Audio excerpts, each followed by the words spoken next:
Before we begin the story, let us know where you're watching from by leaving a comment below. If you enjoy this video, don't forget to like and subscribe. Have a wonderful day. Enjoy the story. Maria was exhausted after a whole week scrubbing floors like a private cleaning machine and folding endless sheets. This was the last tweet of the night. After this, I'm going straight home, sticking my feet in the fridge and collapsing on the floor, she mumbled, pushing the cleaning cart like a worn-out tractor. She entered the presidential suite, unimpressed by marble floors, crystal chandeliers, or towels folded into swans. All she wanted was to finish and go home. She cleaned the bedroom and finally reached the bathroom, the real battlefield.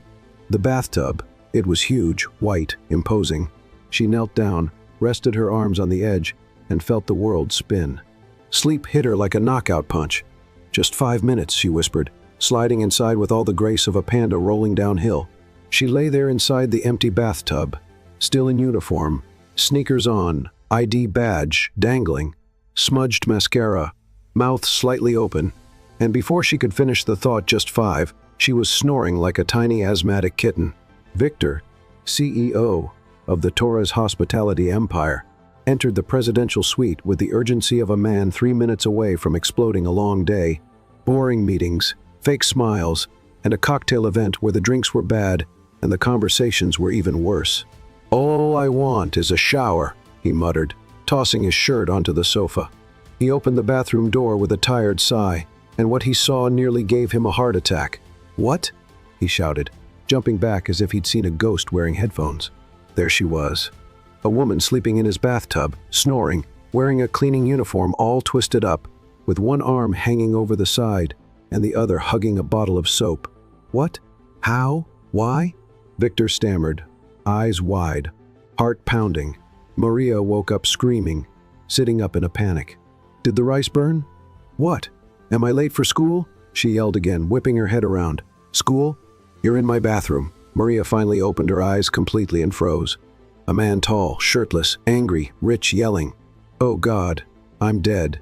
I died and ended up in the wrong heaven. Are you a trespasser? A psychopath? A cleaning spirit? I swear I wasn't planning to kill you," she screamed, throwing a sponge at him. "Kill me? Why would I be killed by a woman who smells like disinfectant?" Maria tried to scramble out of the bathtub, slipped, hit her knee, tried to grab the edge, slipped again, fell backwards, screamed, "I'm stuck." "The bathtub caught me. Are you possessed?" "I was just tired, that's all. I swear, I work here." Victor paused. He looked at the ID badge around her neck. Maria Lopez, housekeeping. "You work here?" "Yes, I did. Now I'm probably fired or dead from embarrassment. One of the two." Victor took a deep breath. "You fell asleep in my bathtub, in uniform, snoring. You heard that?" she whispered, turning bright red. The entire hotel heard it. Maria tried to get up, but her leg got tangled in a cleaning rag. She fell again, this time on her knees, arms raised. "Please, sir, I beg you, it was just exhaustion. I'm not crazy, just so tired. Why didn't you sleep somewhere else? A chair? The floor? Because no chair has the same charm as this bathtub, right?" Victor wasn't sure whether to call security or sit down and laugh. "Do you realize what a scandal this would be if a guest had found you?" "I know. I'd be fired, blacklisted, banned from the industry, and probably end up on a website titled, 'Cleaning Lady Sleeps in Guest's Bathtub and Snores in High C Major.'" Victor crossed his arms, assessing the situation. She was clearly a walking disaster, but she was funny and real, and she hadn't meant any harm, she was just exhausted. "Get up, Lopez. Seriously, am I fired? Get up before you become part of the suite's decor." She grabbed her bucket, sponge, and tripped 3 times before reaching the door. "Thank you. I swear I'll never touch a bathtub again, only showers. I promise." Victor stood there staring at the bathtub, silent. After a long moment, he laughed, a quiet, muffled laugh, but a real one. "What kind of hotel am I running?" Maria left the presidential suite like someone fleeing a crime scene, bucket in one hand, dignity in the other, or whatever was left of it.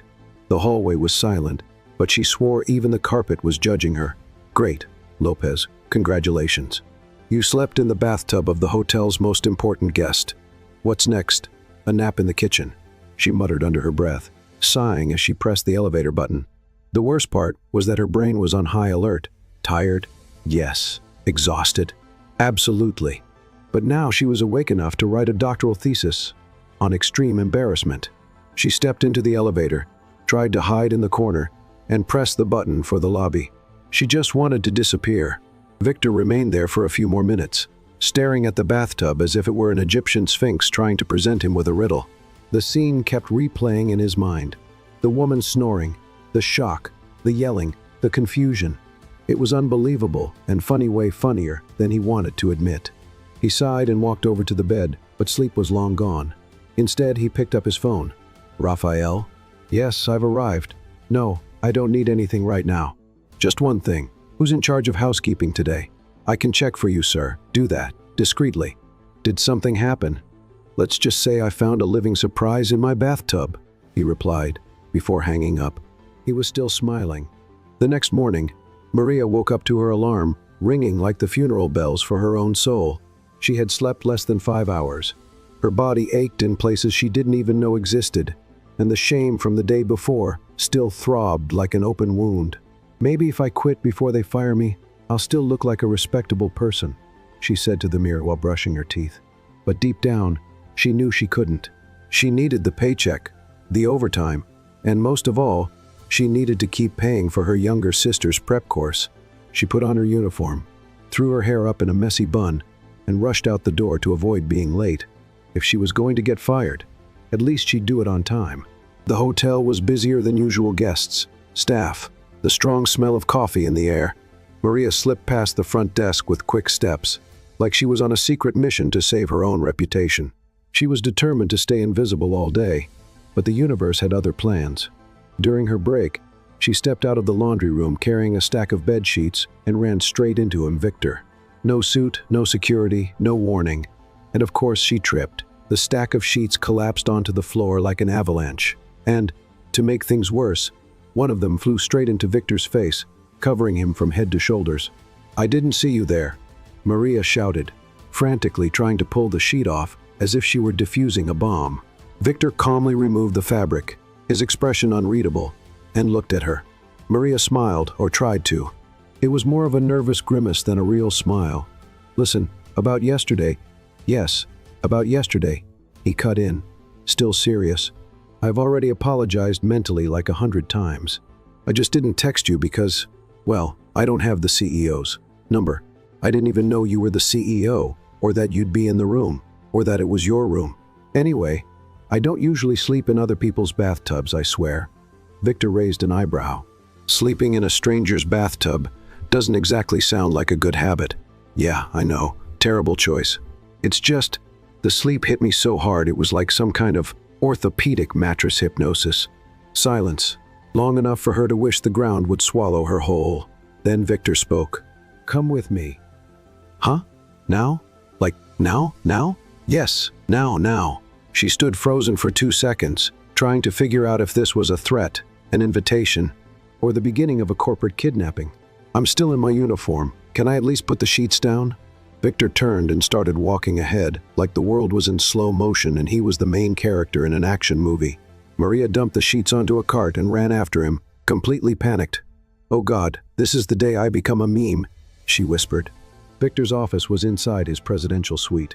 Of course, because CEOs don't have regular offices, they have personal workspaces with city views, futuristic coffee machines, and sofas that look straight out of a European film catalog. Maria stepped in like she was entering enemy territory. Victor shut the door behind her and sat down in his chair, as naturally as someone who was always in control. Sit. I'd rather stand in a position of regret, Maria. She sat. Okay, I'm ready to be fired now. Go ahead, be honest. Just let me know if I have to sign anything like, yes, I slept in the bathtub and won't sue the hotel. Victor clasped his hands together and looked at her seriously. I'm not going to fire you. She froze. What? I'm about to make you an offer, but first I need to know, are you the kind of person who gets into trouble often? Trouble? Me? Of course not. I'm super professional except yesterday, and that one time I dropped a jar of olives in the elevator, and the time when Maria. Sorry. Victor leaned back. Starting today, you're taking on a new role. I want you to be my personal assistant. Silence. Her brain just crashed. You're what? Personal assistant. I need someone to help me escape boring meetings, dull dinners, Ridiculous social events, basically. Someone to get me out of awkward situations without making me look like an idiot. Maria blinked slowly. Are you serious? Completely. But I'm a housekeeper. Not anymore. Now you're my assistant if you want the job. I don't own business clothes. I don't speak CEO language. I say dude when I get nervous. Victor raised a hand, stopping her panic spiral. You don't need to look like an executive. Just be yourself. That's what caught my attention, your honesty, your spontaneity, and, of course, the audacity to fall asleep in my bathtub. Maria stared at him like he had just offered her a job as an astronaut. Is this a prank? Are there hidden cameras? I have better things to do than play tricks on sleepwalking housekeepers. She laughed nervously. And the salary? 3 times what you make now. Oh. She almost fainted but covered it up with a cough. Give me 2 seconds. She pulled out her phone and typed, Sophia, if I go missing, it was the CEO, but I'm going out in style. Then she looked at him. Deal. Victor gave a slight nod, a small smile on his lips. Great. You start tomorrow. The launch event for the new spa will be a good test. Maria stood up, still in shock. Okay. I'll, get ready. Find something appropriate to wear. Practice polite smiles in the mirror, and maybe sleep in an actual bed. Excellent idea. At the door, she paused, turned back, and asked, just out of curiosity, why me? Victor thought for a moment.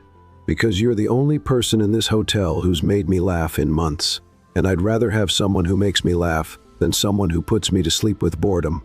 She smiled, walking out of the office almost floating. Okay, but just to be clear, the bathtub is still yours. Later, in the employee cafeteria, Sophia Maria's chatty best friend nearly choked when she heard the news. You're going to be the CEO's assistant? He's totally in love with you. I saw this in a movie. Oh, Sophia, don't start. I can barely walk in heels, and tomorrow I have to smile and act normal. That's never going to happen, Sophia said, already grabbing her phone. This is going viral. Maria rested her forehead on her dinner tray. What have I done with my life? And yet, deep down, she was excited, very excited. The next morning, Maria woke up with her heart racing, like she was about to run a marathon in high heels. She looked at herself in the mirror and told herself, you will not faint, you will not trip, you will not mistake a waiter for an investor, and, for the love of your reputation, you will not sleep in bathtubs today. She took a deep breath. She had been through a lot in life, but none of it involved heels, executive brunches, or words like networking. She put on the only business-appropriate outfit she could borrow from Sophia, a baby pink blazer that made her look like a toddler lawyer. Her hair was pulled into an elegant bun, or at least that was the idea. In reality, it looked like a carefully arranged bird's nest. At the hotel, she went straight to Victor's office, but before knocking, she checked her breath, straightened her posture, and practiced her professional, yet approachable, but slightly mysterious smile.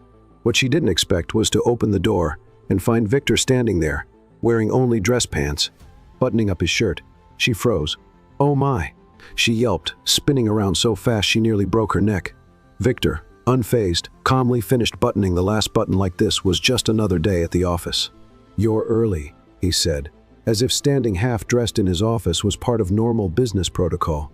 I didn't know. There was no sign saying in the middle of dressing I'm new here. I didn't mean to see anything. I swear. She blurted out, eyes shut, as if that would erase the memory. You can turn around now. I'm dressed. She turned back, face burning. This will not happen again, I swear, unless you forget your shirt again, which I really hope doesn't happen. Victor picked up an envelope from his desk and handed it to her. Today is the brunch for the spa launch. We need to talk to investors, VIP clients, and the press. Your job? Get me out of awkward situations and keep me sane.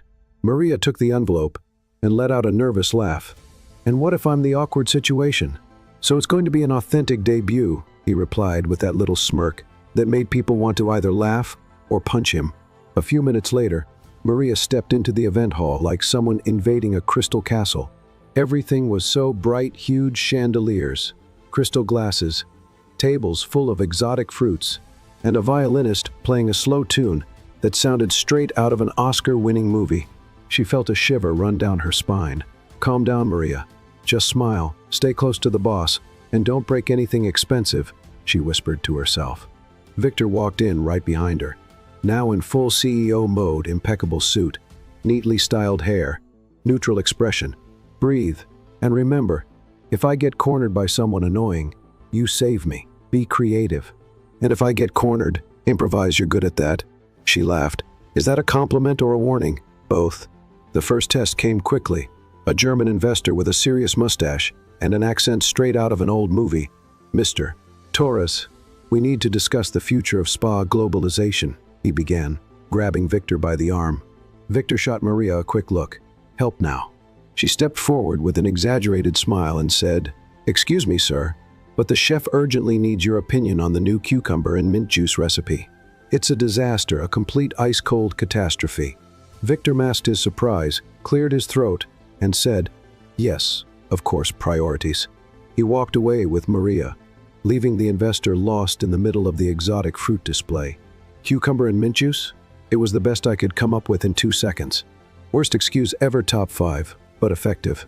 The second challenge came when a wealthy woman, wearing a pearl necklace bigger than Maria's head, approached with a fake smile. Mr. Torres, what a wonderful surprise. Do you still remember my daughter Beatrice's wedding?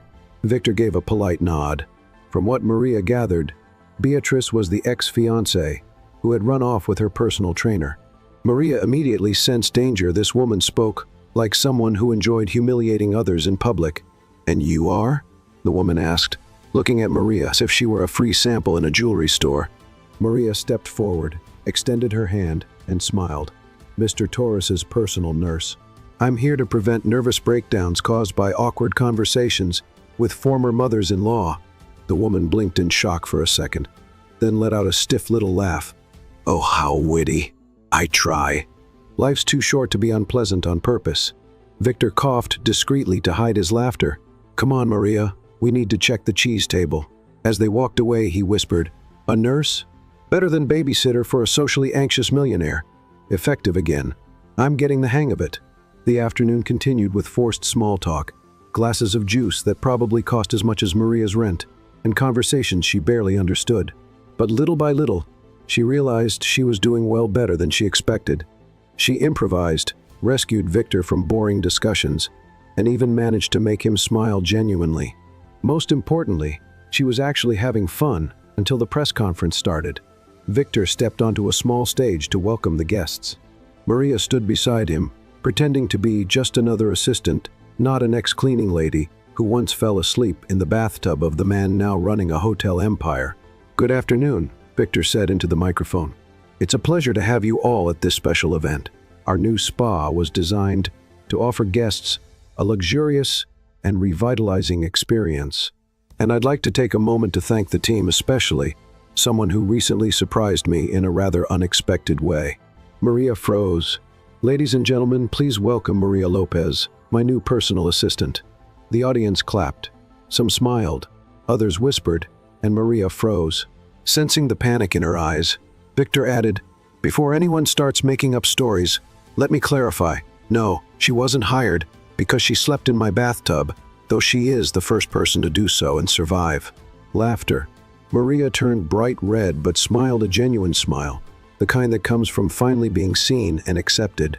When the event ended, Victor pulled her aside. Sorry for the surprise. I still don't know if I should punch you or hug you. Do both, just wait until after work. Maria laughed, relieved.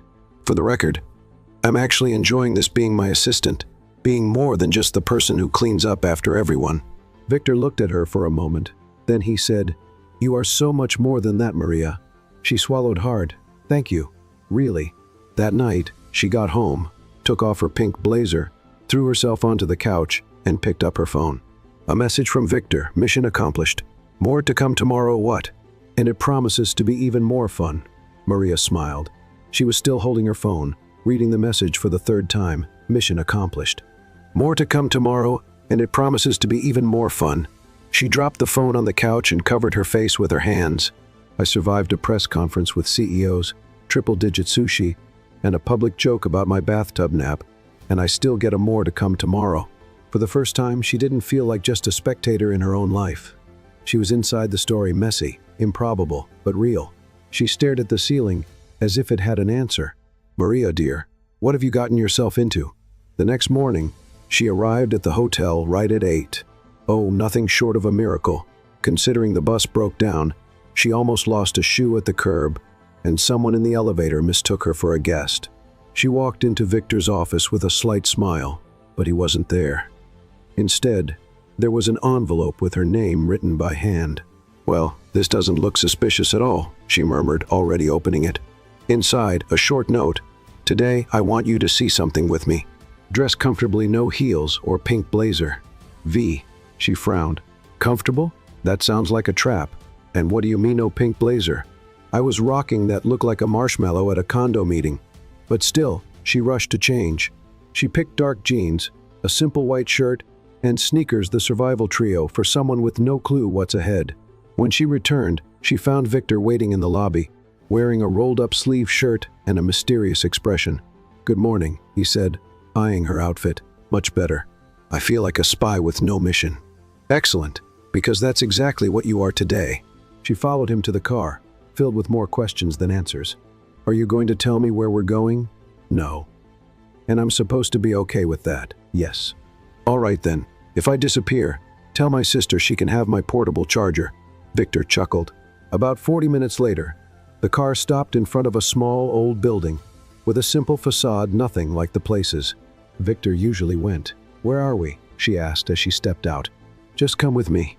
She followed him to the 3rd floor, where he stopped in front of a gray door with peeling paint. "Do you recognize it?" She looked around and widened her eyes. "Wait, this is..." Victor nodded. "This is where your sister takes her prep course." Maria froze. "How do you know that?" "I have resources, and I listen carefully." Her heart pounded. "Did you interfere in my sister's life?" "No. I just paid attention and did what needed to be done." He handed her an envelope. Maria opened it. It was a receipt for the full semester's tuition under Isabella Lopez's name, payment completed, signature, V. Torres. She stared at him, stunned. You paid for my sister's course?" "Yes." "Why?" "Because you worked twice as hard to give her what you never had, and that tells me everything I need to know about who you are." Maria swallowed hard. "I didn't ask for this. I know. That's why I did it." She leaned against the wall, trying to process it all. "This is big, Victor. Really big. It's not charity. It's acknowledgement. But you barely know me. I know enough to know you're one of a kind." She lowered her head, fidgeting with her fingers. "When my mom got sick, I was just a teenager. I dropped out of school to take care of her. My dad had been gone for years. When she passed, it was just me and Isabella. I worked every job I could find, cleaning, bakery counter, handing out flyers, and every cent I earned went to her. Because if she has a chance to be someone, then it was all worth it." Victor was silent for a few moments. Then he took a step closer. "What was your dream?" Maria smiled, but it was a sad smile. "To be a nurse. I always wanted to take care of people, maybe because of my mom. I kept thinking if I had known more, maybe I could have helped more. But life didn't let me. There's still time. Not for me. Maria, you take care of people every day, with humor, with kindness. You're already a nurse at heart. All that's missing is the diploma." She chuckled, her eyes misty.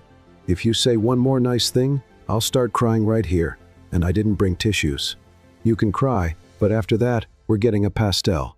"A what?" "That's what you do after big emotions, you eat a pastel." She laughed louder.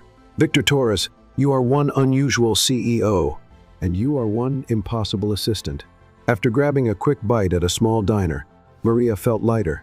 For the first time in years, she wasn't carrying the weight of the world on her own. But the day still had a surprise in store.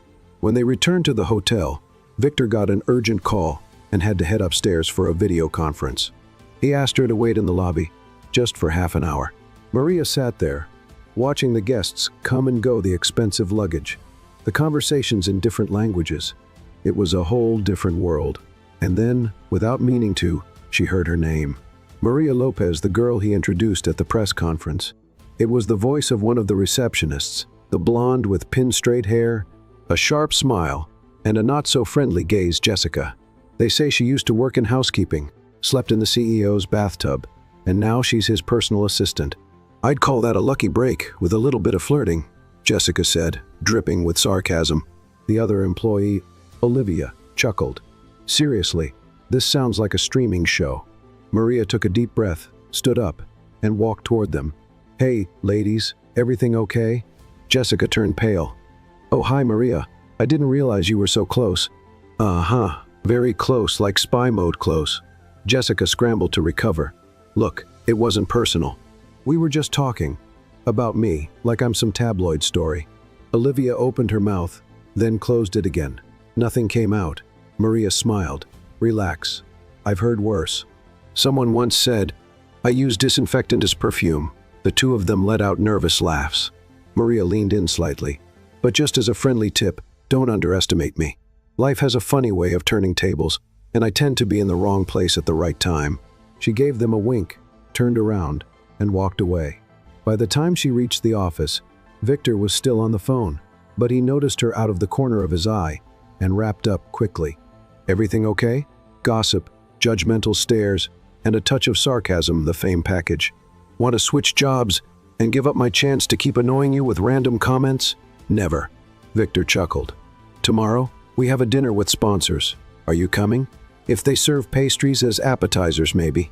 There will be wine. You've convinced me." That night, Maria lay in bed with her mind racing. It wasn't just about the new job, it was about being seen, being recognized, being respected.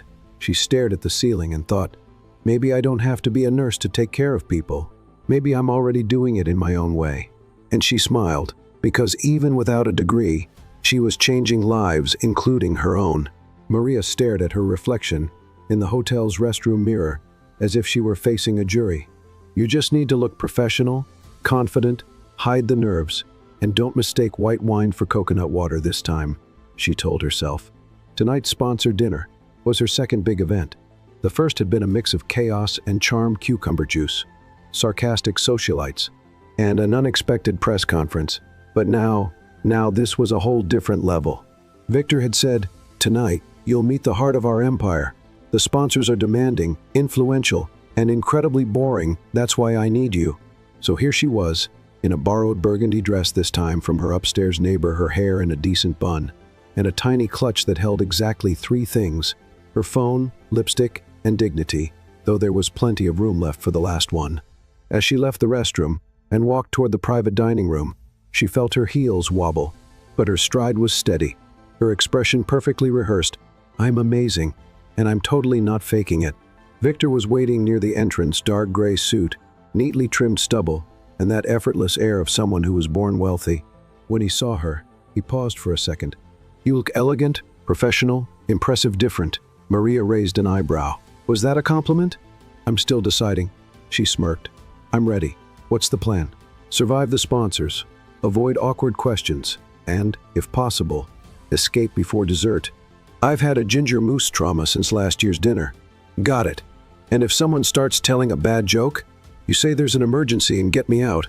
Can I say you have an allergy to small talk? Brilliant. Use that." The dining hall was a sea of white linen, candlelight, fine glassware, and polite but fake smiles. Maria recognized several faces from magazines and social media: business moguls, models, investors. They all seemed to know Victor, and they were all staring at her. The whispers started quietly. "Is that the new assistant? Is she the one from the press conference? I heard she was a cleaner, now she's with the boss." Maria took a deep breath, kept her posture straight, her smile in place, and her head held high, or at least mostly. "Remember," she whispered to herself, "you're not here because you fell asleep in the bathtub. You're here because you woke up, wanting to change your life, and because fate has a sense of humor." Victor led her to the main table, where three important sponsors were waiting. Mr. Henderson, an older man with thick glasses and a deep voice. Mrs. Carter, an elegant woman who spoke as if she were always bored. And Ethan Brooks, the kind of guy who smiled too much and shook hands like he was trying to crush bones. "Good evening," Victor said, his charm well rehearsed. "Good evening, Mr. Torres." Mrs. Carter looked at Maria. "And this is?" "Maria Lopez, my personal assistant," Victor replied before she could open her mouth. Maria extended a firm handshake. "Nice to meet you. And, just to be clear, I'm not a nurse, a nutritionist, a relative, or a fictional character." A few quiet chuckles around the table. Victor seemed pleased. The dinner continued with sophisticated appetizers and conversations about numbers, projections, investments, and to Maria's absolute boredom, Slovenian artisanal wine prices. Still, she carried out her mission flawlessly. She smiled, asked smart questions when needed, kept Victor from getting trapped in endless debates, and even discreetly suggested that the waiter remove the scallop dish before someone could comment that it was a little overcooked. "I don't know how I survived these events without you," Victor murmured, leaning toward her. "Probably more bored and more battered." True, but with less public embarrassment. Also true. Everything was going smoothly until she showed up. Vanessa, a tight black dress, stiletto heels, red hair cascading in waves, and a perfume that announced her presence before she even arrived. Maria saw her first, and her immediate instinct was to turn her back and pretend she urgently needed to leave the country. But it was too late. "Victor," Vanessa said, her smile sharp. Victor turned, and the slight smile on his face vanished. "Vanessa?" Maria straightened in her chair. "I didn't know you'd be here," Vanessa said, looking Maria up and down. "And you brought company?" Victor took a deep breath. "Vanessa, this is Maria Lopez, my assistant." "Ah, of course," the redhead replied, extending her cold fingers. "Assistant." Maria shook her hand firmly. "That's right, not to be confused with decorative." Vanessa smiled. "Of course. It's always nice to see new hires with multiple skills." Maria kept smiling, but inside she was screaming, "Hold me back, or I'll bite her." "And you?" she asked. "Still in the business of scheming, or did you change careers?" Victor cleared his throat. "Ladies, sorry," Maria said. "Just trying to learn how to behave among the big fish." "Some fish have thorns," Vanessa replied, still smiling. "And some just swim in circles," Maria shot back, taking a sip of wine. The air was now as tense as the strap on her brand new heels. Vanessa left with class and venom. "It was a pleasure." "Good luck, dear." Maria responded with an ironic wave. "You too. Always nice to see characters come to life." As Vanessa walked away, Victor looked at Maria, unable to hide his amusement. "You just won the sharpest comeback contest at a gala dinner. Was that a compliment?" It was almost a marriage proposal. Maria laughed, but her expression quickly grew serious. "You were something with her, weren't you?" Victor hesitated for a second. "We had a brief relationship before the hotel expanded, before everything. And now? Now she represents competing investors and loves showing up at my events, especially when she knows I'm doing well." Maria nodded, looking away. "Just wanted to know where I stand, so I don't slip into an emotional bathtub again." "Maria, it's fine. You don't have to explain. I'm just the assistant, remember?" Victor gently held her arm. "You are much more than that. And if you haven't realized it yet, you will soon." Maria swallowed hard and took a deep breath. "Okay. But if I become a meme tomorrow, will you help me deal with it? I'll pay to shut down the internet in the whole country." She laughed, feeling lighter. When the dinner ended, Maria walked down the hotel hallway, heels in hand and soul exhausted. Victor walked beside her, hands in his pockets. "You know, you surprise me more than anyone I've ever worked with," he said. "That's because you've never had an intern with OCD and a talent for beatboxing," she replied. Victor stopped. "Thank you for tonight. For keeping you in check, or for not stabbing Vanessa with a fork." "Both." She smiled, but something unspoken lingered in the air. "Do you still think about her?" she asked quietly. "Not like before. Vanessa is the kind of person who likes to win, and she doesn't care who she steps on in the process. And me?" Victor took a step closer. "You're the kind of person who lifts people up, even when you're on your knees yourself." Maria fell silent. Was that a compliment? It was almost another marriage proposal. She smiled, and this time she didn't even try to hide it. That night, already home, lying on her bed with her dress still halfway on, Maria stared at the ceiling once again. But this time, her thoughts were different. She was starting to feel something more than admiration, more than respect, something that could either complicate everything or change everything. And for the first time, she wasn't afraid of it, just curious, and feeling a pleasant flutter in her stomach. Maria's phone buzzed nonstop. Still lying down, she lazily reached for it on her nightstand and squinted at the screen. Lots of messages, group chats, notifications. One of them was from Sophia. "Girl, have you seen what they're saying about you?" Maria frowned, still trying to wake up. This never starts well. She opened the group chat, "United Cleaners will never be defeated," and saw the screenshot. It was a headline from a gossip page with nearly 300,000 followers. Housekeeper becomes CEOs. Assistant after falling asleep in presidential suite. Sources say romance on the way. The photo was a terrible montage of her holding a wine glass next to Victor, taken at some event, an arrow pointing to his slightly inclined arm with the caption "Suspicious touch." "Oh my God," Maria shouted, sitting up as if the mattress had turned into a hot plate. Notifications kept coming. "Is it true that you and Mr. Torres?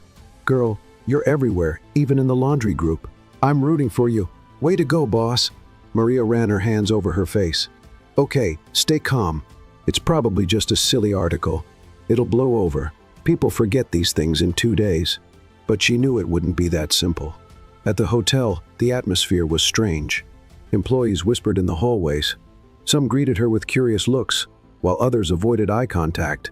In the staff break room, there was only one topic: Maria. She walked past, pretending not to hear.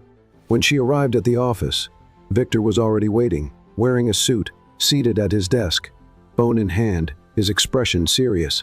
As soon as he saw her, he set the phone aside. "Good morning." "Good morning," she replied with a half smile. "So, you saw it?" "I did." Silence. And she asked, "I'm handling it." "Are you suing someone?" "I already spoke with legal. We'll find out who leaked the photo and who made up the story." "But, Victor, it's not exactly a lie. I really did fall asleep in the bathtub. You fell asleep from exhaustion, not to seduce anyone.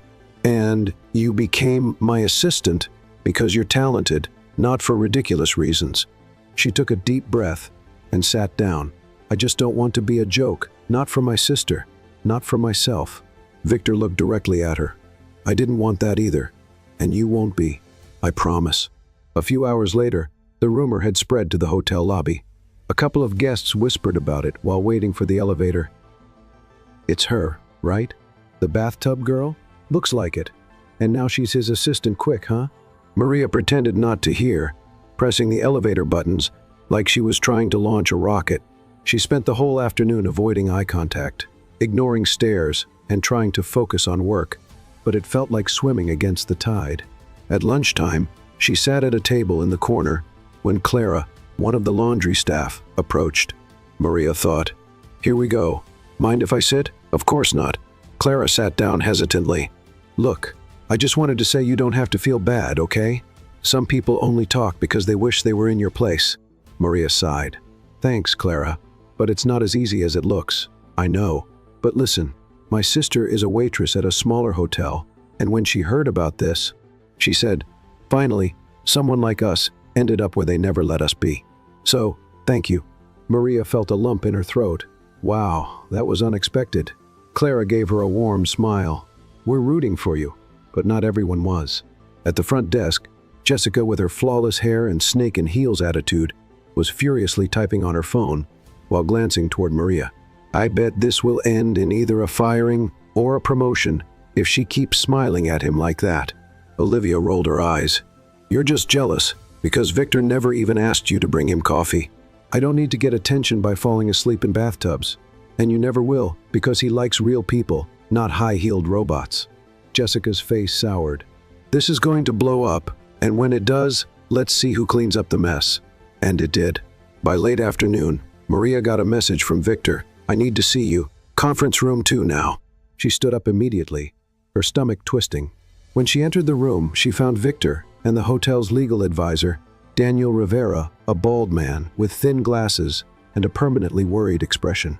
"Miss Lopez," Daniel said politely, "we have a problem." "Just one?" Victor handed her a tablet with a new headline, "Scandal at the Hotel. CEO favors employee he's in a relationship with." "Oh no," Maria murmured. "They're saying you were only promoted because of my personal interest and that it compromises internal decisions. That's ridiculous." "I know, but that's not what the sponsors are saying." Maria's eyes widened. "The sponsors?" Victor nodded. "Some are demanding a statement from me.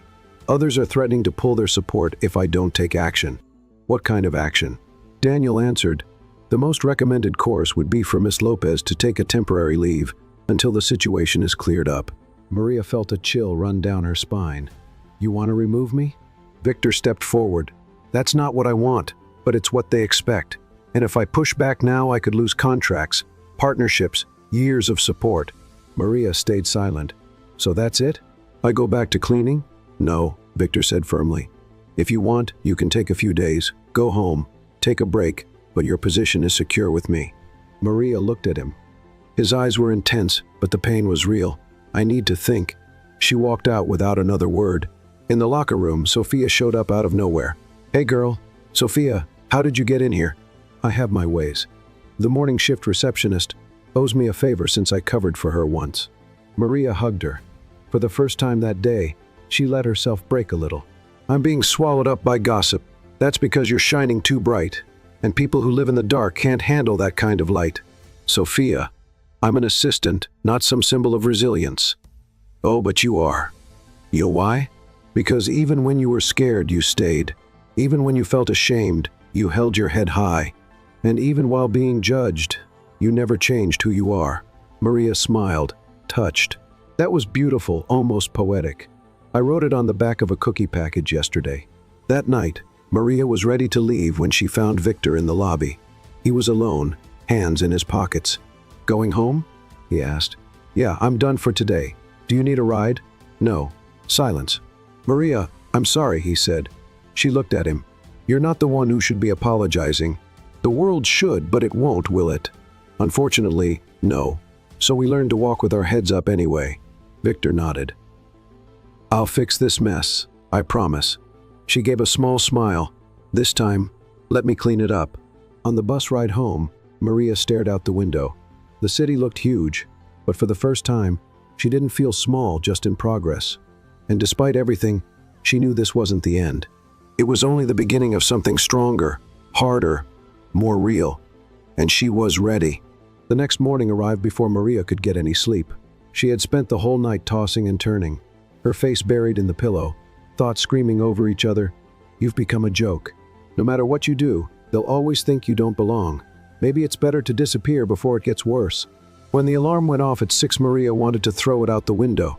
Instead, she just slapped it hard and sat up, her hair looking like a modern sculpture of stress. Good morning, public humiliation. Let's shine. She got dressed in silence, jeans, a simple black t-shirt, comfortable sneakers. Today, she didn't want to look like an assistant or a professional. She just wanted to be invisible. But that was becoming more impossible by the day. When she arrived at the hotel, she noticed the stares were even stronger.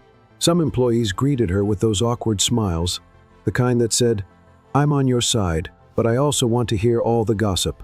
Others didn't even try to hide the judgment in their eyes. She ignored them. The elevator took longer than usual. Inside, she found Jessica and Olivia. So, you came back? Jessica said, her voice as sweet as pure lemon. Maria just stared at the button for the 10th floor. After everything that happened, I thought you'd take a forced vacation, Jessica added with a little laugh. I'm still here, Jessica, but if you'd like, I can arrange a forced vacation for you if you keep talking in that horror movie voice. Olivia choked, trying not to laugh. Jessica huffed. The elevator doors opened. Maria stepped out first, head held high, but inside, the anxiety was eating her alive. Victor wasn't in his office when she arrived. There was only a note on the desk. Today, we have a meeting with all managers and internal sponsors. Press conference at 5:00 p.m. Meet me in the main hall. Maria sat in his chair and spun it slowly, staring at the ceiling. A press conference again? What's next? A reality show. She sighed, closed her eyes for a moment, and tried to breathe deeply. But that feeling of not belonging was coming back full force. In the middle of the afternoon, Maria decided to do something she had been avoiding for weeks, visiting the floor where the cleaning staff still worked. She went up and found Clara, the laundry girl, neatly folding sheets. Maria, Clara said, surprised. Wow, I thought you had forgotten about us. Me? Never. I just got caught up in a whirlwind of sushi, high heels, and gossip. Clara laughed. So how are you? Not great. Feels like every time I try to fit in, the world says, no thanks. Clara paused for a moment, then said, we're all rooting for you, you know. Because if you make it, it feels like everyone who scrubs bathrooms, folds laundry, and works behind the scenes can make it too. Maria swallowed hard. Thank you. Really. Don't let those spoiled people break you, Maria. They have no idea how strong you are. She smiled. But deep down, she knew that sometimes even she didn't realize her own strength. At exactly 5:00 p.m., Maria walked into the main hall. There was a small stage with microphones, rows of chairs, and a filming crew from the hotel. Victor was already there, talking to the marketing director, Liam Carter, and the legal advisor, Daniel Rivera. When he saw Maria, Victor immediately walked over. "I'm glad you came. I still don't understand what this is." "You will." He pointed to the front row and asked her to sit there. She eyed him suspiciously. "Victor, what are you up to? Just trust me." She sat down, but her heartbeat was so loud, it felt like it echoed through the room. Minutes later, the guests started arriving. Managers, sponsors, shareholders, and a few familiar faces from high society. And of course, Vanessa. She wore a white blazer and high heels, clearly aware she would be noticed. She walked past Maria without saying a word but flashed that smirk that said, "You're going to fall, you just don't know when." Maria pretended not to notice. Victor stepped onto the stage, took the microphone, and took a deep breath. "Good afternoon, everyone. Thank you for coming on such short notice. This emergency meeting was called for one reason only, to put an end, once and for all, to the rumors surrounding my personal assistant, Maria Lopez." Maria froze in her chair. A murmur spread through the room. Victor continued, "In the past 48 hours, there has been speculation online that Miss Lopez was promoted for personal reasons based on assumptions, lies, and a single photo taken out of context." More murmuring, some laughter. "So let me be clear. Maria Lopez is my assistant because she is the most qualified person for the job. And no, this has absolutely nothing to do with favors, romantic interest, or any other kind of relationship." Maria's eyes widened. "What?" Victor went on. "If anyone here believes that a person's competence is measured by where they come from rather than the quality of their work, you're in the wrong place." Some of the audience murmured in agreement. Others remained silent.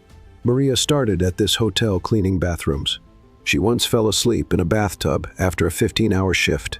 And even then, when she woke up, she apologized and went right back to work. Since then, she has pulled me out of embarrassing situations, stood up to powerful people, and done more for this hotel than some who have been here for years. Liam, the marketing director, nodded subtly. Victor finished. "I'm not letting her go. I'm not apologizing. And if anyone wants to reconsider their partnership with this hotel because of that," the doors open. Silence. Then, from the back of the room, a male voice spoke up. "I support Miss Lopez staying." It was Mr. Carter, one of the hotel's longtime sponsors. Soon, others started murmuring their agreement. Clara, who had been sitting quietly in the back, cheered. "That's right." Maria looked at Victor, unsure whether to laugh, cry, or run up and hug him in front of everyone. Victor looked straight at her, without a microphone, and simply said, "Thank you for not giving up." She nodded, and smiled a smile full of everything. Gratitude, relief, and something more, something that grew every time he did. What no one else had ever done for her defend her. At the end of the event, as the hall was emptying out, Maria walked up to him. "You're crazy. I've been told that before. You just picked a huge fight for me. No, with you, not for you." She crossed her arms. "You do know this will have consequences, right? I'm used to those." Silence. Maria took a deep breath. "Thank you." Victor stepped closer. "Do you understand now why I insisted on keeping you here?" "Yes, but it still feels surreal." "Good. Let it stay that way." "Oh, and just so you know," she added, "Vanessa nearly exploded with rage while you were speaking." Victor smirked. That was just a bonus. That night, Maria went home with her head in the clouds. When she arrived, she found her sister Isabella studying in the living room. "Hey," Maria said, taking off her shoes.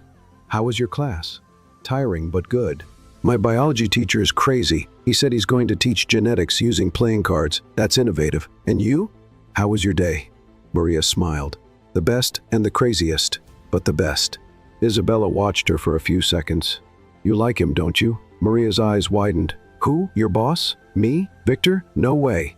He's annoying and bossy, and sometimes it feels like he can read my mind. So, that's a yes." Maria sighed. "Maybe. But he's my boss, and that world isn't mine. Not yet." Maria smiled, thoughtful. Not yet. That night, before falling asleep, Maria got a message.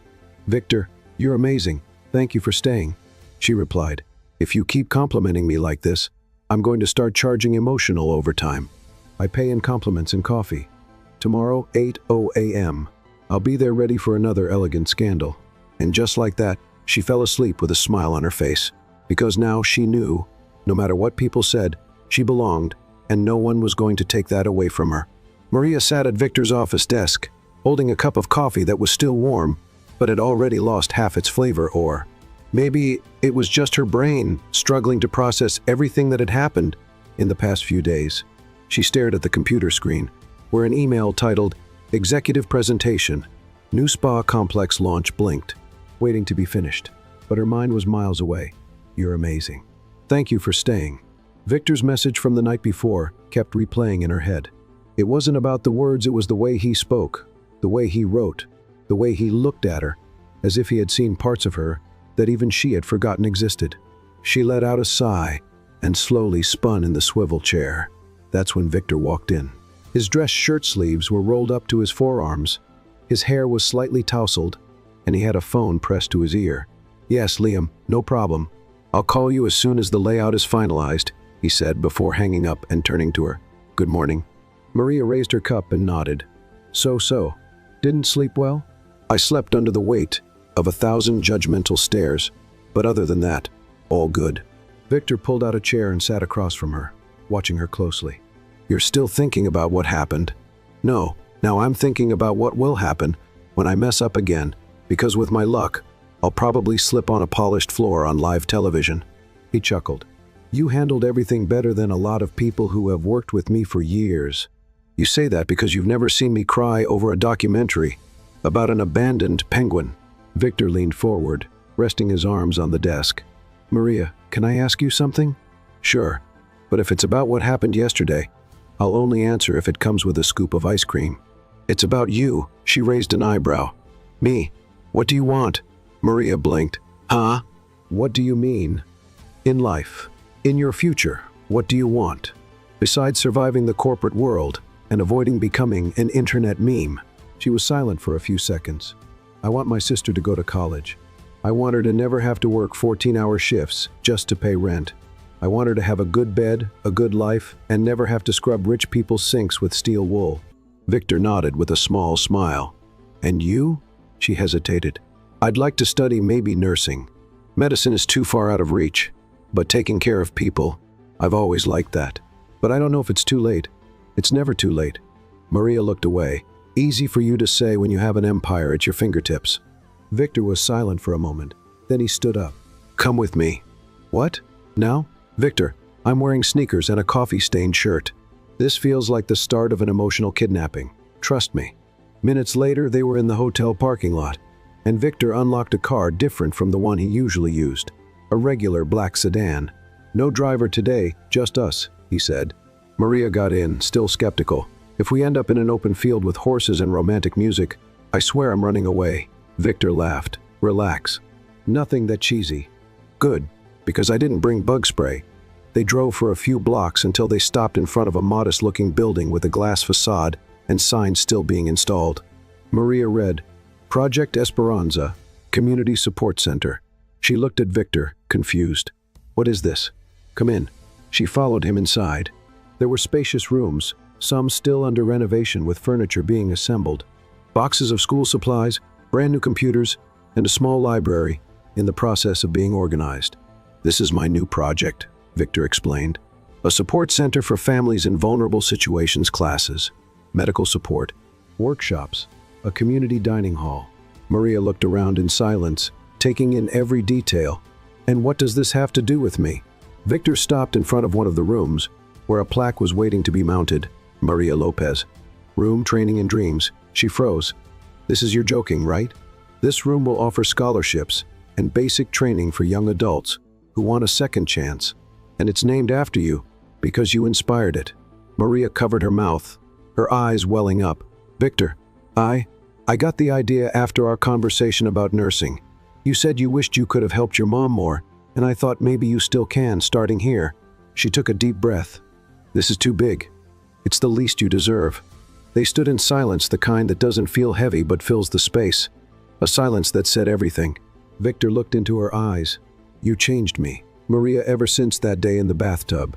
She let out a nervous laugh. "Tonight, I still think I should have been fired on the spot.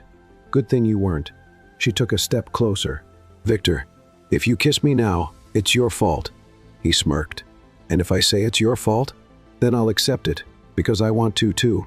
And then, without another word, he gently pulled her in by the waist and kissed her.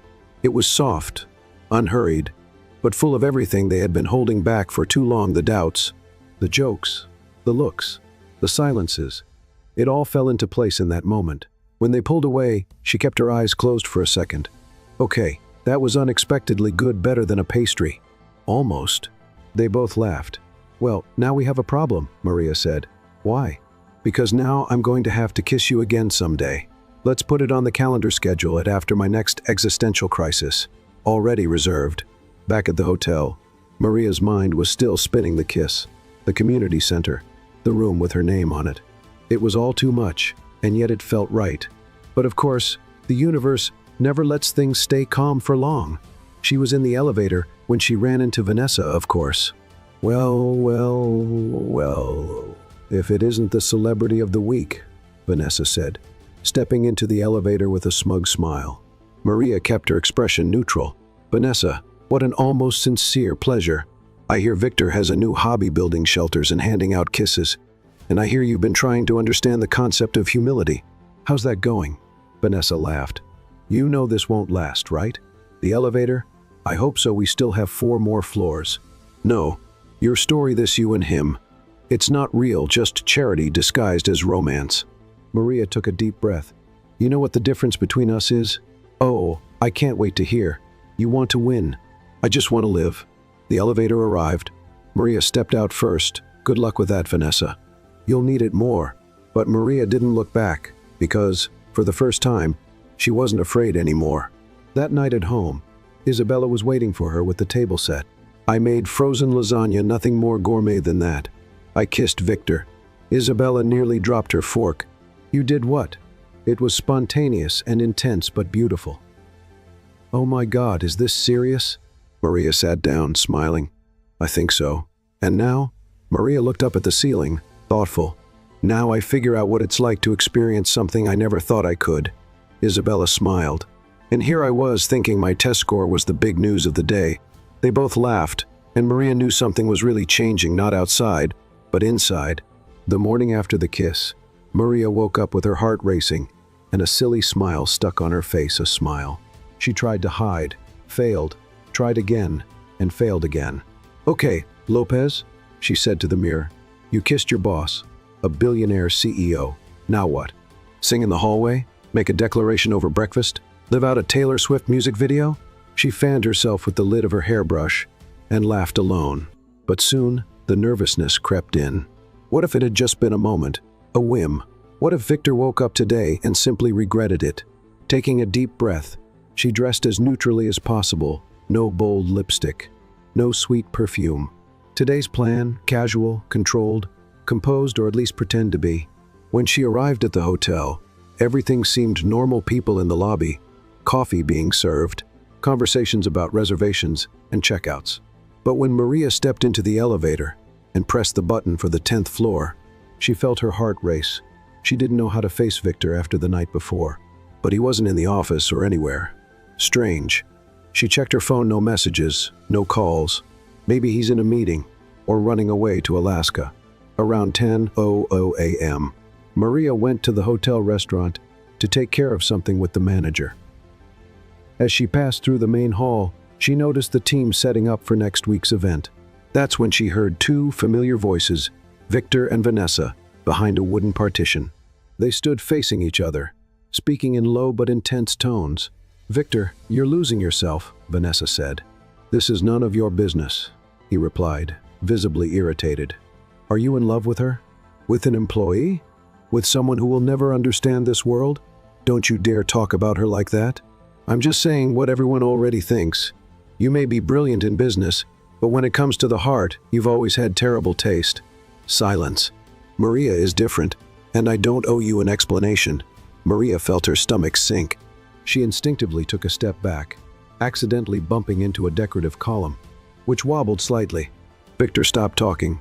Both turned toward the sound. Maria quickly turned away and left before they could see her, or at least she wanted to believe they hadn't. Back in the office, she sat at her desk, staring at the computer, but she didn't type a single word. Her mind was spinning. Are you in love with her? That question kept replaying over and over. But more than the words, it was the tone, the context, the doubt. Someone who will never understand this world. The pain didn't come from what Vanessa had said, but from the fact that Victor hadn't denied it. What if it was true? What if, no matter how hard he tried, they really were from two different worlds? She tried to focus on the report. She reviewed the numbers 3 times, but nothing made sense. So she stood up, grabbed her bag, and headed to the cafe across the street. She needed air. Victor didn't show up at the office until afternoon. He immediately looked for Maria, but all he found was her bag on the chair and an abandoned coffee cup. He checked his phone. No messages from her. A strange unease settled in, as if something was out of place. He picked up his phone and called. Maria? Hi, she answered, her voice low. Where are you? Getting some air. Are you okay? I'm alive. That's a good start. Silence. Can we talk? Not now. And she hung up. Victor stared at his phone for a few seconds. He knew she had heard everything. That night, Maria got home exhausted, but not physically. It was a deep emotional exhaustion, as if she had run a marathon inside her own mind. Isabella was on the couch, watching a movie. Hey, I got pizza, your favorite, pepperoni with a cheese crust. Maria forced a smile. Thanks. Isabella studied her sister's face. Did something happen? Just a weird day. Weird like, I spilled coffee on the CEO, or I'm in love and don't know if I'm enough. Maria blinked. Are you reading my mind now? Isabella grabbed a slice of pizza. I'm your sister. I have a poetic license to guess when you're internally freaking out. Maria sat next to her. I heard Victor arguing with that Vanessa woman today. She basically said he was losing himself because of me, and he didn't deny it. Isabella chewed slowly. But he didn't agree either, did he? Not in words. And what does your heart say? That maybe she's right, that this world isn't for me. Isabella turned and looked at her firmly. Maria, you got here on your own. You made this guy care. You made an entire hotel stop to listen to you. Don't shrink yourself because of bitter people. Maria let out a deep sigh. What if I step back a little, just to think? If it's for you, that's fine. But if it's out of fear, it's not worth it. Across the city, Victor stood on the hotel terrace, looking at the city lights, a glass of wine in his hand. He replayed every word from that morning in his mind, every reaction from Maria, every expression she tried to hide. He knew he had stepped into dangerous territory. He knew that for someone like her, every step in this world felt heavy. But he didn't want her to take that step alone. He picked up his phone, typed, deleted, typed again. Victor, I wish I could go back to last night, not to change the kiss, just to tell you how much it meant. He waited. No reply. Let's play a little game. For those who only read the comments, type ice cream in the comments. Only those who made it this far will understand. Now, let's get back to the story. The next morning, Maria arrived at the hotel early. She avoided the employee elevator and took the stairs, avoided the cafe, avoided the stairs. She was determined to be professional, cold, focused. When she entered the office, Victor was already there, standing by the window. She walked in, her heart beating in sync with the sound of her heels on the marble floor. Good morning, she said with a light, neutral smile.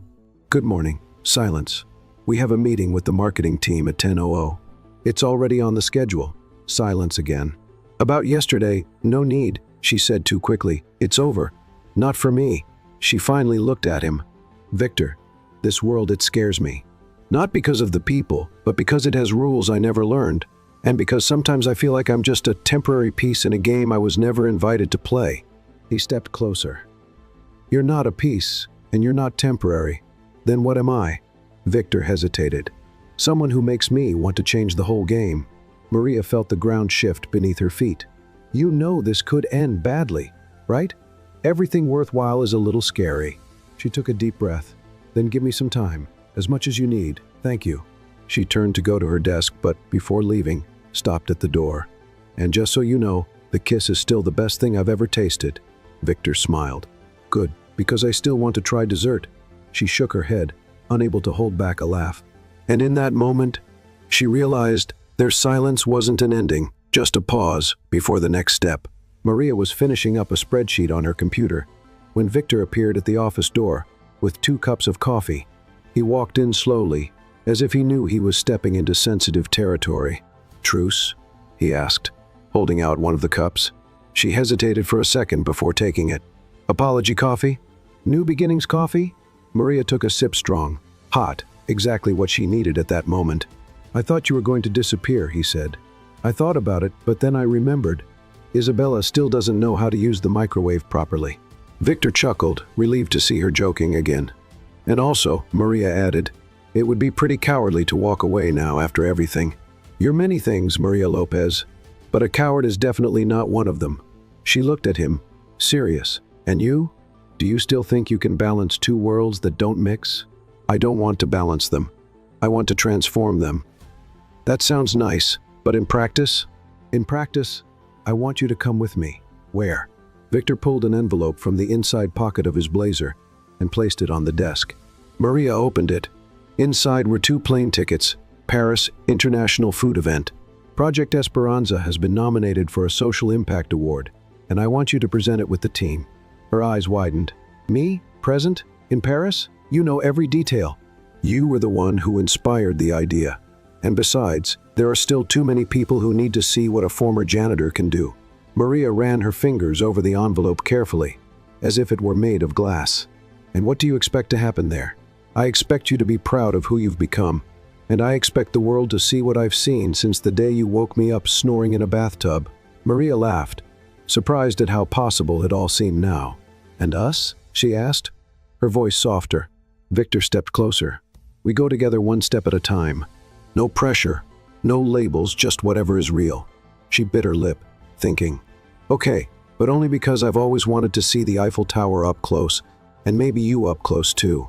"Then it's a deal." She smiled. "Paris, me, you, an international event. What could go wrong?" Victor raised an eyebrow.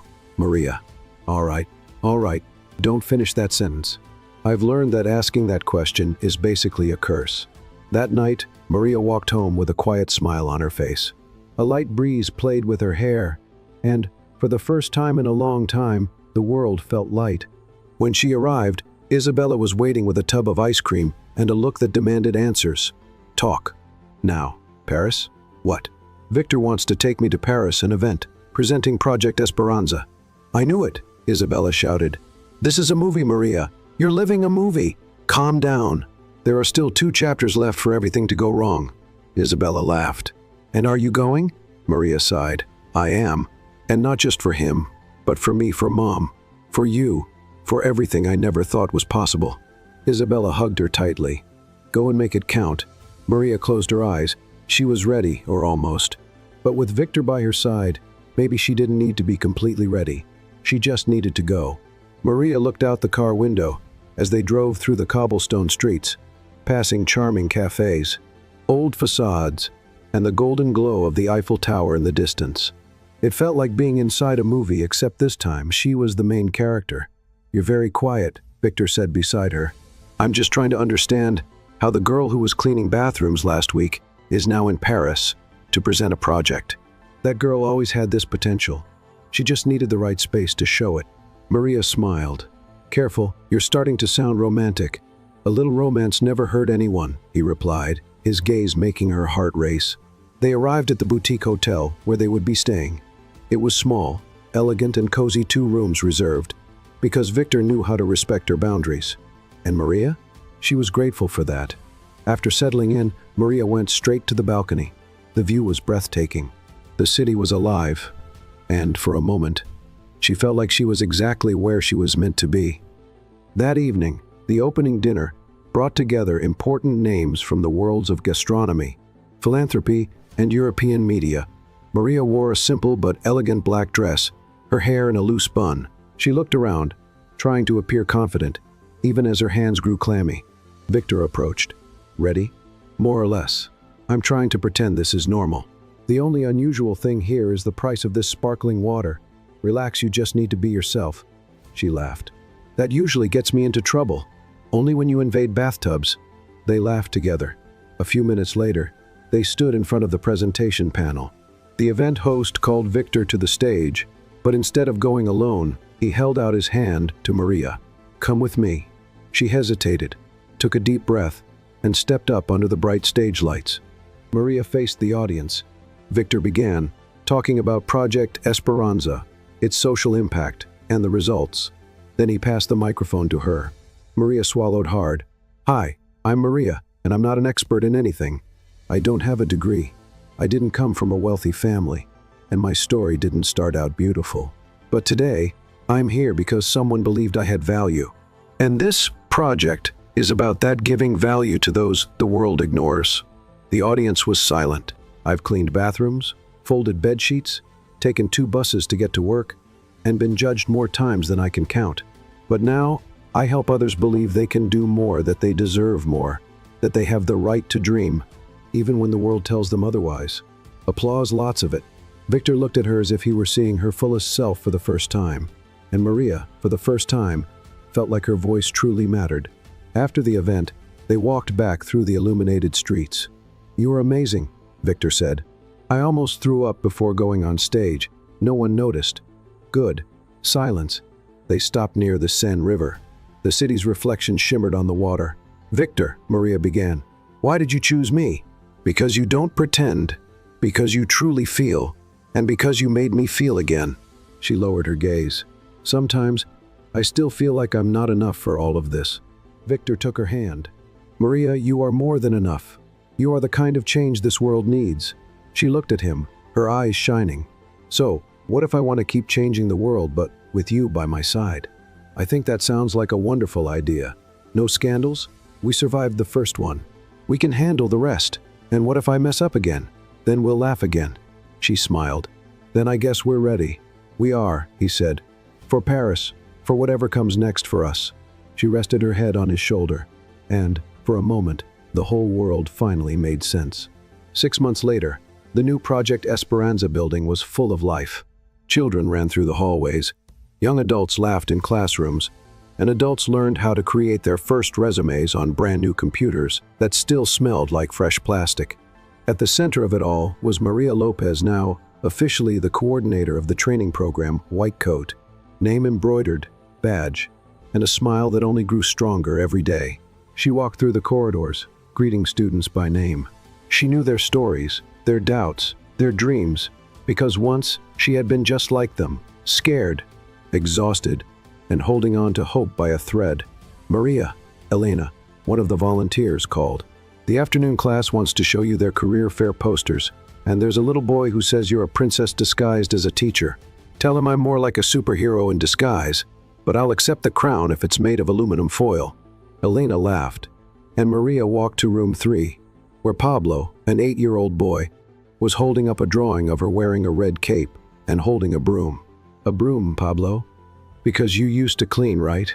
But now you fly with it." She laughed, touched. That meant more than any award. Later, Maria went up to her office.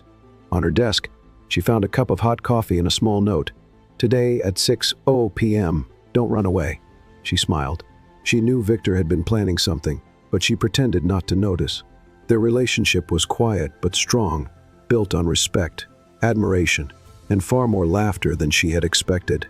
At exactly 6 p.m., he appeared in the hallway, dark suit, a subtle smile, and that look she had learned to read from a distance. "Come with me." "Kidnapping me again?" "If I am, the ransom will be a surprise." "That sounds risky. I was already won over by a pastry in the last chapter. This time, it's more serious." "Serious like you cooked? Serious like I'll have to wear heels?" "Now I'm scared."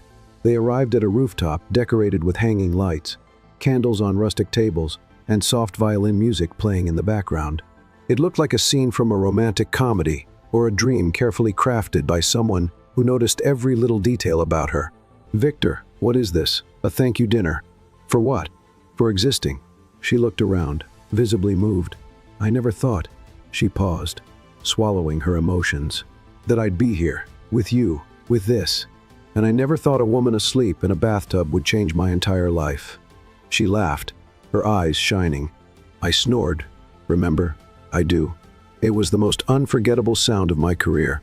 They sat down. The dinner was light laughter, white wine, memories, and plans. When they finished dessert, Victor stood up. "Maria." She looked at him, curiously. He took a deep breath, walked toward her, and then tripped literally. "Oh my God, are you okay?" She jumped up, startled. "It was part of the plan," he said, standing up, trying to play it off. "Or not. But now it'll seem poetic." She burst out laughing. "You ruined the moment. I perfected the comedy." Then he pulled a small box from his pocket and knelt down. Maria froze. Victor looked into her eyes. "You walked into my life without warning and turned everything upside down. I had a strict routine, a life plan, 5-year goals, and you knocked all of that over with a mop in one hand and sarcasm in the other." She covered her mouth, already crying. "You showed me what it means to really live. You taught me to laugh at the chaos, to listen with my heart, and to love without fear. And if I'm lucky, I want to stumble through life with you forever." He opened the box, a simple, elegant ring with a small diamond and an inscription inside. 5 more minutes. Maria laughed through her tears. "Victor Maria Lopez, will you be my wife, my partner, and the only person allowed to snore in the bathtub of my heart?" She burst into laughter. "I can't believe you just said that. I thought about it for weeks, and I still think it sounds romantic." She took a deep breath, knelt down too, and hugged him. "Of course I will, you crazy CEO." They kissed right there, between candles and laughter. 2 months later, the garden at the Esperanza project had been transformed white decor. Light wooden chairs, simple but breathtaking flowers. Children held little baskets of petals. Volunteers laughed among the guests. Elena had been crying discreetly since breakfast. Maria walked down the improvised aisle in a light, lacy dress, her hair down with small flowers woven in. She walked slowly, full of emotion, to the sound of violins and soft sighs from the guests. Victor waited at the altar with the grin of a boy, navy blue suit, burgundy tie, and that look of someone whose life had changed forever. The moment she entered it. As she arrived, Maria glanced at Isabella, who was holding the rings with trembling hands. "Don't cry, or I'll start too," Maria whispered. "I've been crying for 3 days, haven't you noticed?" The ceremony was simple, with vows written by the bride and groom. Victor started. "Maria, you're the most beautiful chaos that ever entered my life. Before you, I thought love was something controlled, but now I know love is a mess, laughter in the middle of a meeting, and a kiss that tastes like strawberry ice cream." Maria laughed, sniffling. "And even though I will never understand how you forget your email password every week, I promise to always remind you of who you are, the woman who changed everything." Maria took his hand and began. "Victor, you were the last thing I expected, a man in a suit, serious face, and a heart that, luckily, I discovered was enormous. You saw me when I didn't even know there was anything left in me to be seen." She was laughing and crying at the same time. "I promise to love you even on the days when you're unbearably punctual, even when you try to cook and fail miserably, and even when you wear a tie that matches your socks, especially on those days." Everyone laughed. Isabella handed over the rings. The two exchanged a look, as if the whole world had gone silent. "I love you," Victor said. "I love you too, my real-life CEO." When the officiant officially pronounced them married, Victor kissed her with the same emotion as their first kiss, and Maria smiled, knowing she would never be alone again. At the reception, Victor pulled Maria to the middle of the dance floor as a slow song played. They danced awkwardly, laughing and whispering jokes to each other. "Are you ready to sleep next to a professional snorer?" "Since day one. And if I snore again, I'll record it and make it my ringtone." Maria threw her head back, laughing. "You are the best mistake I ever made." Victor pulled her closer. "And you are my favorite beginning." Later, as they left the party and walked toward the car decorated with tin cans and a makeshift sign that read "Just Married and Still Alive," Maria looked back at all the smiling faces and then at Victor. "You know what's crazy?" "What?" "All of this started with a nap. The best love stories start when we least expect them and when we accidentally fall asleep." They laughed and kissed again, because there, among confetti, friends, and love, Maria knew she had finally found her place in the world. And this time, she didn't need to wake up. What did you think of Maria and Victor's story? Leave your thoughts in the comments. Rate this story from 0 to 10. What score would you give it?